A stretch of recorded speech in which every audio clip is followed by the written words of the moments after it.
आपण या ठिकाणी सिंग्युलर प्लुरलचा एक नवीन नियम शिकणार आहोत। आणि आजचा जो आपला नियम आहे तो आहे वायचा। कशाचा? वायचा। वायचे या ठिकाणी दोन नियम आहेत। किती नियम आहेत? दोन। हा एक आणि हा एक। तर या ठिकाणी तुम्हाला दोन्ही नियम समजून सांगितले जातील। ठीक आहे, आता लक्ष द्या। जर दिलेल्या नामाच्या शेवटी वाय असेल व वाय पूर्वी स्वर कळतात ए ई आय ओ यू असेल तर त्याचे अनेक वचन करताना फक्त यस प्रत्यय लावतात। काय करतात? फक्त यस प्रत्यय लावतात। आता दिलेलं नाम काय आहे? बॉय। काय आहे? बॉय। मग त्याचं अनेक वचन करायचंय, बरोबर। पण त्या नामाच्या शेवटी काय आलेलं आहे बघा? बॉयच्या शेवटी शेवटचं लेटर वाय आणि वायच्या पूर्वी काय आहे पहा? स्वर कोणता आहे? ओ। मग त्या बॉयचं अनेक वचन करताना किंवा दिलेल्या नामाच्या शेवटी वाय असेल आणि वाय पूर्वी जर स्वर असेल तर त्याचं अनेक वचन करताना फक्त यस लावायचं आहे। काय करायचं आहे? फक्त यस लावायचं। मग इथे काय होईल? Boy, boys. त्यानंतर इथे आहे डे। ओके, दिलेल्या नामाच्या शेवटी काय आहे? काय आहे? वाय आणि त्यापूर्वी काय आहे? स्वर आहे। पण कोणता स्वर आहे? ए। मग त्याचे अनेक वचन करताना काय करायचं? फक्त यस लावायचे। काय लावायचे?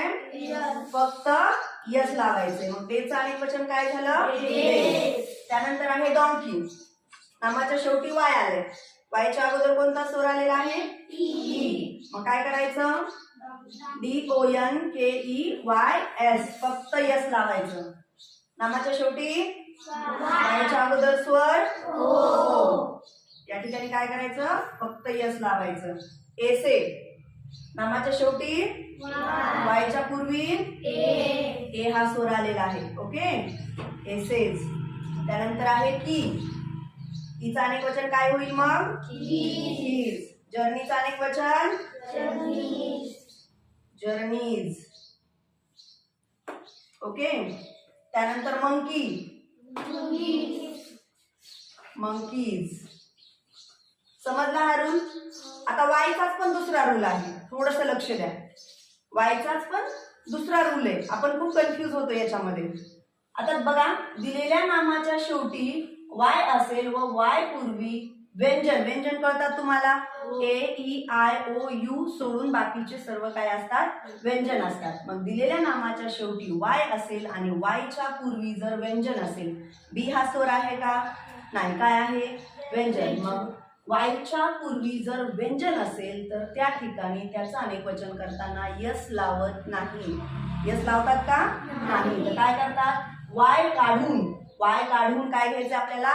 IES घ्यायचं आहे। अतिशय सोपा नियम आहे बघा। या ठिकाणी बेबी आहे, BAB। काय करू? वाय घ्यायचंय का आपल्याला? नाही, काढून टाकायचे। काढायचं आहे आणि त्या जागेवर काय घ्यायचंय? IES। बेबी। परत इथे पण वाय दिलेल्या नामाच्या शेवटी काय आलेला आहे? वाय। त्यापूर्वी काय आलेला आहे? आर। स्वर आहे का व्यंजन आहे?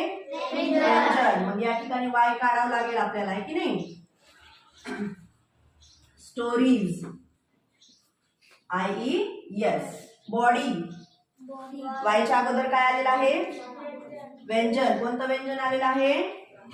अरे सांगा, कोणतं व्यंजन आलेलं आहे? ई। या ठिकाणी बॉडीज। वाय काढून काय केलं आपण? IES। त्यानंतर सिटी, सिटीज। स्काय, काय काढायचं? काय घ्यायचं? IES। Sky, skies. Pony, ponies. PON। काय काढू? काय घेऊ? Pony, ponies. त्यानंतर पार्टी, काय काढायचं? वाय काढायचं आणि काय घ्यायचं? IES। कंट्री, वायच्या अगोदर काय आलेलं आहे? आर। स्वर आहे का व्यंजन आहे? व्यंजन। मग काय करायचं? वाय काढून टाकायचं।